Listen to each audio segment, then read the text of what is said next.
اچھا، میرا کوشچن یہ ہے کہ جیسے باقی اسکول آف تھاٹ ہیں، ٹھیک ہے، ان کے نزدیک آلموسٹ جمہور علماء کے نزدیک، ٹھیک ہے، ہمارے جو اتنے بھی فقہاء ہیں کے نزدیک جو ہے وہ حدیث جو ہے وہ حجت ہے.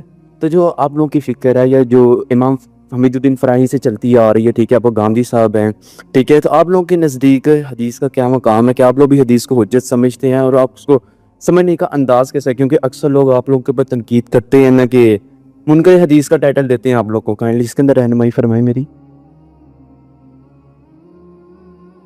جی، دو سوال ہے نا، ایک ہے کہ حدیث حجت ہے یا نہیں، اور دوسری ہے کہ اس کو سمجھنے کا عمل کیسے ہوتا ہے.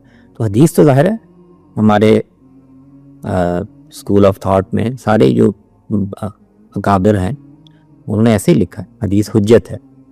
نبی صلی اللہ علیہ وسلم نے دین کے معاملے میں جو بھی بات ارشاد فرمائی ہے اور اس کی نسبت معروف اصولوں کے مطابق ثابت ہے تو وہ حجت ہے.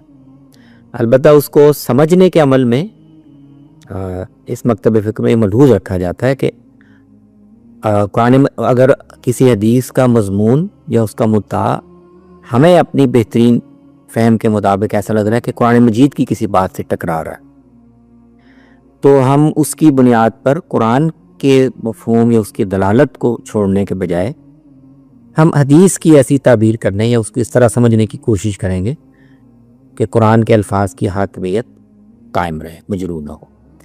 اور اگر ایسی کوئی تطبیق یا توجیہ نہیں پیدا ہوتی تو پھر ہم حدیث پر عمل کرنے یا اس کو قبول کرنے سے توقف کریں گے اور قرآن کی دلالت کو ظاہراً قائم رکھیں.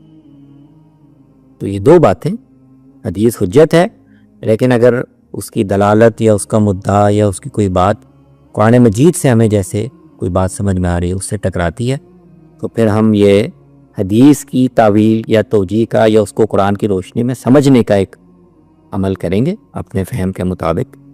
اور اگر وہ کہیں بھی کوئی مناسبت سمجھ میں نہیں آ رہی تو پھر توقف حدیث کے بارے میں کریں گے. ایک یہ ہو سکتا ہے سمجھنے میں یا اس کو نقل کرنے میں غلطی ہوئی ہو.